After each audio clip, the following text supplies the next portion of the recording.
Lalit Narayan Mithila university Darbhanga LNMU Darbhanga ने session 21-24 का part 3 का एग्ज़ाम डेट जो है वो जारी कर दिया है और एग्ज़ामिनेशन फॉर्म जो है वो ऑनलाइन भरने का डेट जो है जारी कर दिया है। ठीक है, जिसका जानकारी जो है वो पिछले वीडियो में मतलब कल शाम को ही वीडियो बना के जो है वो बता दिया गया था। ठीक है, आज हम लोग बात करेंगे कि एग्ज़ाम फॉर्म जो है वो कब से कब तक भरा जाएगा। ये सारा चीज़ तो आप लोगों ने देख लिया होगा। ठीक है, एग्ज़ाम फॉर्म भरने में जो है वो आपको क्या क्या डॉक्यूमेंट ज़रूरी होगा, ठीक है, या फिर आपको कितने पैसे लगेंगे, ठीक है, एग्ज़ाम फॉर्म का जो है वो फ़ी कितना है, ठीक है।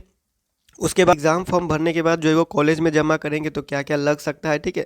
तो ये सारा चीज़ पे हम लोग इस वीडियो में जो है वो बात करने वाले हैं, ठीक है, या फिर कौन कौन जो है वो एग्ज़ाम दे सकते हैं। ठीक है, तो देखिए सबसे पहले हम लोग बात करते हैं कि एग्ज़ाम फॉर्म जो है वो कब से कब तक भरा जाना है। ठीक है, तो 5 फरवरी से जो है वो आप लोगों का एग्ज़ाम फॉर्म भरने का जो है वो डेट दिया गया है। 5 फरवरी से स्टार्ट होगा। ठीक है, कभी कभी हो जाता है लिंक नहीं जल्दी आने की वजह से जो है वो 5 से 6 तक भी स्टार्ट हो जाता है। ठीक है, 5 के शाम तक या 6 के सुबह तक जो है वो फॉर्म जो है वो खुलता है। ठीक है, तो 5 तारीख से मान के चलिए कि आपका जो है वो फॉर्म भरा जाएगा। ठीक है, 5 तारीख से 12 तारीख तक आपका फॉर्म ऑनलाइन भरा जाएगा। ठीक है, बिना फ़ाइन के साथ। ठीक है, बिना फ़ाइन के साथ 5 तारीख से 12 तारीख तक फॉर्म भरा जाएगा और 30 रुपये फ़ाइन के साथ अगर आप लेट होते हैं 30 रुपये 13 फरवरी से 18 फरवरी तक जो है वो आप एग्ज़ाम फॉर्म ऑनलाइन भर सकेंगे। ठीक है, और आपका एग्ज़ाम डेट जो है वो 3 मार्च से स्टार्ट है। ठीक है, आपका एग्ज़ाम जो है वो 3 मार्च से स्टार्ट है। ठीक है, इसको जो है वो फिक्स मान के चलिए कि आपका जो है वो 3 मार्च 2024 से पार्ट 3 का एग्ज़ाम स्टार्ट होगा। ठीक है,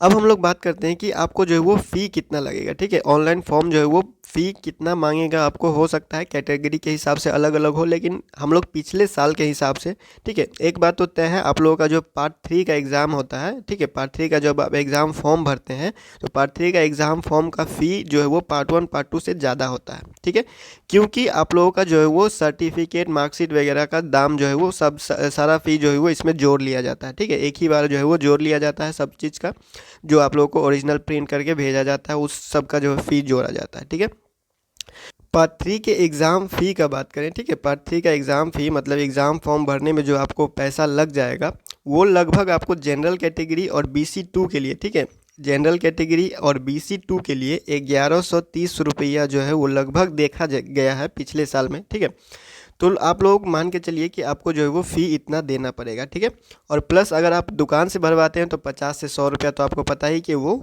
लेगा। ठीक है, तो इतना आप लोगों को अंदाज़ा लेके चलना है अगर आप जनरल कैटेगरी से हैं और या फिर आप BC2 से हैं। ठीक है, तो 1130 जो है वो आपको लग सकता है। ठीक है, अब जो है वो आप बात कर लीजिए अगर EBC का, ठीक है, या फिर SC ST का, तो 950 रुपये जो है वो देखा गया है। ठीक है, 950 रुपये जो है वो लग सकता है। ठीक है, फिर दुकान वाला का जो है वो फ़ी अगर आप लोग साइड रखें तो। ठीक है, उसके बाद सब्जेक्ट के हिसाब से, ठीक है, सब्जेक्ट के हिसाब से कभी कभी क्या होता है कम ज़्यादा जो है वो देखा जाता है। ठीक है, सब्जेक्ट के हिसाब से जो है वो कम ज़्यादा कभी कभी देखा जाता है। ठीक है, तो ये आप लोग इतना फ़ी जो है वो मान के चलिए कि आपको लग जाएगा। ठीक है, जनरल कैटेगरी के लिए जनरल और BC2 के लिए 1130 के आसपास, आपको EBC SC और ST के लिए 950 के आसपास। ठीक है, जब 5 या 6 फरवरी को जब फॉर्म खुलेगा, जब फॉर्म भरना स्टार्ट होगा तो ये सारा चीज़ पेमेंट के बाद जो है वो क्लियर हो जाएगा। ठीक है, फिलहाल हम लोग बस जो है वो पिछले साल का रिकॉर्ड के हिसाब से आप लोगों को बता रहे हैं और उससे पिछले साल भी लगभग इतना ही लगा था। ठीक है, तो 2-3 साल से आप लोगों को यही फ़ी लग रहा है, तो उसके हिसाब से आप लोगों को बता दिया गया आपको फ़ी कितना लगेगा। ठीक है, एग्ज़ाम फॉर्म भरने में। ठीक है,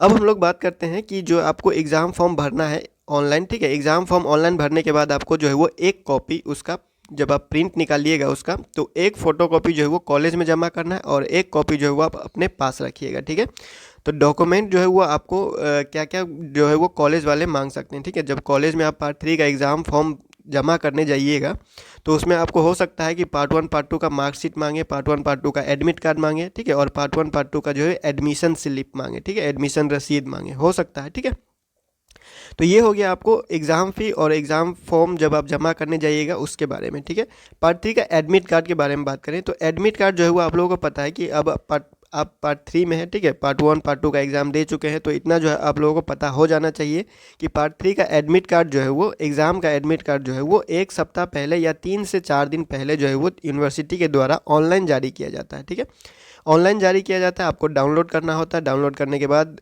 कॉलेज में जाके साइन और मोहर करवाना होता है, उसके बाद आप एग्ज़ाम देने जा सकते हैं। ठीक है, तो एक अगर आप रेगुलर स्टूडेंट है सेशन 21-24 का, ठीक है, अगर आप रेगुलर स्टूडेंट है सेशन 21-24 का, तो आप पार्ट 3 का एग्ज़ाम फॉर्म भर लीजिएगा, ठीक है। अगर आपका जो है वो पार्ट 1 पार्ट 2 में से कोई क्लियर होता है तो आप जो है वो एग्ज़ाम फॉर्म भर सकते हैं, ठीक है। उसके बाद जो है वो आपका जो है वो पिछले सेशन का बात करें एक्स रेगुलर का, ठीक है, 20-23 का, 19-22 का, तो उन लोगों का जो है वो एग्ज़ाम फॉर्म भी भर सकते हैं, ठीक है। तो एग्ज़ाम फॉर्म भरने के लिए जो है वो आपको मतलब कैसे कैसे एग्ज़ाम फॉर्म भरा जाएगा, ठीक है, कैसा एग्ज़ाम फॉर्म भरना है, उसके बाद आप लोगों को जो है वो क्या क्या उसमें लग सकता है, ठीक है, तो वो सारा चीज़ हम लोग देख लेते हैं। ये एग्ज़ाम फॉर्म जो है वो ऑनलाइन भरा जाता है, ठीक है। तो ऑनलाइन एग्ज़ाम फॉर्म भरने के बाद अगर करें, ठीक है, तो सबसे पहले आप लोगों को जो है वो यूनिवर्सिटी के द्वारा लिंक दिया जाएगा, ठीक है, यूनिवर्सिटी के द्वारा जो है वो आपको लिंक दिया जाएगा, ठीक है। उस लिंक पे जो है वो जब आप क्लिक कीजिएगा, क्लिक कीजिएगा तो आपको अपना यूनिवर्सिटी रोल नंबर डालना होगा सबसे पहले, ठीक है, यूनिवर्सिटी रोल नंबर डालना होगा जो कि आपके एडमिट कार्ड पे लिखा होगा, ठीक है। उसके बाद आपका जो है वो ऑप्शन जो है वो ये दूसरा ऑप्शन जो है वो बदलते रहता है, ठीक है, कभी मोबाइल नंबर मांगता है, कभी डेट ऑफ बर्थ मांगता है, ठीक है। तो हो सकता है कभी मोबाइल नंबर मांगे या फिर हो सकता है कभी डेट ऑफ बर्थ मांगे, ठीक है। तो इन मोबाइल नंबर और डेट ऑफ बर्थ जो है वो आप रेडी रखिएगा, जो भी आपने पार्ट 2 का एग्ज़ाम फॉर्म भरते वक्त जो है वो दिया था, ठीक है। तो यूनिवर्सिटी रोल नंबर और मोबाइल नंबर या डेट ऑफ बर्थ जो लॉगिन करने के लिए मांगेगा, ठीक है। लॉगिन करने के बाद आपको जो है वो फॉर्म जो है वो पूरा का पूरा भरा ही होता है, आपको कुछ नहीं करना होता है, ठीक है। जब आप लॉगिन कीजिएगा तो आपको जो है वो कोई भी चीज़ भरना नहीं होता है। अगर कुछ चीज़ होता है तो आप वो उसको जो है वो फिल वहाँ पे भर सकते हैं, उसके बाद आगे बढ़ सकते हैं, ठीक है। तो सारा चीज़ जो है वो जितना आपने पार्ट 2 में एग्ज़ाम फॉर्म भरने के बाद देखा था, ठीक है, सारा डिटेल वैसे ही आपको मिलेगा। एक फॉर्म में जो है वो कुछ भरना नहीं पड़ता है, हो सकता है कि फ़ोटो या सिग्नेचर आपको फिर से अपलोड करना हो तो आप कर सकते हैं, ठीक है। तो उसका ऑप्शन दिया जाएगा, ठीक है। तो फिलहाल हम लोग अगर 20-23 का जो फॉर्म भराया था, मतलब पिछले साल जो पार्ट 3 का फॉर्म भराया था उसके हिसाब से अगर बात करें तो, ठीक है, तो ऑनलाइन फॉर्म जब आया था तो उसमें जो है वो कुछ भी नहीं करना था, ठीक है। आपको सिर्फ लॉगिन करना है अपने यूनिवर्सिटी रोल नंबर डाल के, उसके बाद डेट ऑफ बर्थ और मोबाइल नंबर डाल के, ठीक है, डेट ऑफ बर्थ या मोबाइल नंबर डाल के जो है वो लॉगिन कराया जाता है, ठीक है। लॉगिन करने के बाद जो है आपको सिर्फ फॉर्म जो है वो सब कुछ भरा ही होता है, आपको सिर्फ बस चेक करना होता है और पेमेंट करना होता है, ठीक है। तो बाकी हम लोग देख लेंगे, अगर आप 5 तारीख या 6 तारीख को जो फॉर्म भरना जब स्टार्ट हो जाता है तो आप लोगों को बता दिया जाएगा सारा चीज़ जो है वो डिटेल में, ठीक है। फिलहाल हम लोग ये पिछले रिकॉर्ड के हिसाब से बात कर रहे हैं, ठीक है। उसके बाद आप लोगों को फ़ोटो या सिग्नेचर जो है वो हो सकता है कि अपलोड करने में लगे, ठीक है। तो जो फ़ोटो आप लोगों ने पार्ट 2 में दिया था, ठीक है, वही फ़ोटो रहेगा, वही सिग्नेचर रहेगा, ठीक है। अगर आप लोगों को ऑप्शन दिया जाता है अपलोड करने का तो आप ऑप्शन यूज़ करके अपलोड कर सकते हैं, ठीक है। तो फिलहाल इस वीडियो में इतना ही, मिलते हैं अगले वीडियो में अगले अपडेट के साथ, तब तक के लिए बाय।